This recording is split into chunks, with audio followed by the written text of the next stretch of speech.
peut être combattu. Vous avez dit qu'il ne faut pas qu'on aille directement aux solutions, mais quand même, puisque nous sommes là pour critiquer lorsque ce n'est pas bien fait, mais aussi pour proposer.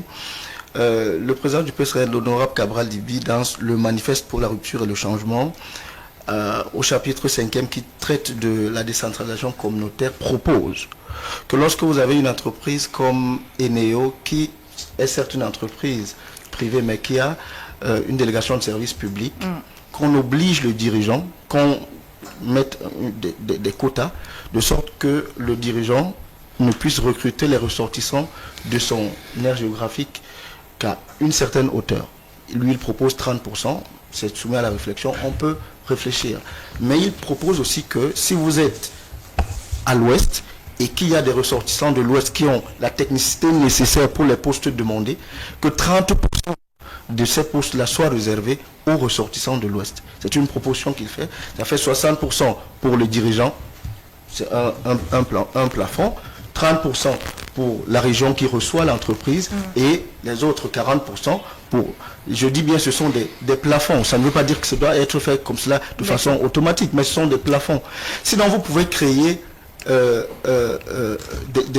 parce que si ceux qui reçoivent l'entreprise ne se sentent pas, ceux qui représentent l'entreprise, je veux dire, ne se sentent pas vraiment concernés parce qu'ils ne sont pas de l'aire géographique dans laquelle est installée l'entreprise, ils peuvent ne pas avoir la volonté de travailler. Donc ce que l'honorable Mathurin Bidouan, je crois que c'est ça le nom, décrit est réel. Il existe, mais je crois que les mots choisis par l'honorable sont discutables. Je crois aussi que cette focalisation sur cette communauté nous empêche peut-être de voir d'autres est-ce que justement réalités ailleurs. On rappelle qu'il est du RDPC. Est-ce que quelles sont les implications de sa déclaration sur l'image de son parti et sur la perception des Camerounais concernant le tribalisme dans les affaires publiques? Oh, moi je ne sais pas, vous demanderez, vous auriez dû poser la question je ne suis pas du RDPC. Disons que ça peut arriver au PCA, mais en tant qu'un homme politique, quelle peut être l'implication de ce que je sais, c'est qu'il a déjà été rappelé à l'ordre par M. Minlo, qui est son camarade du RDPC, apparemment son supérieur hiérarchique dans leur organigramme du RDPC. M. Minlo a demandé qu'il retire tous ses propos, puisque d'ailleurs le directeur régional de Eneo a répondu,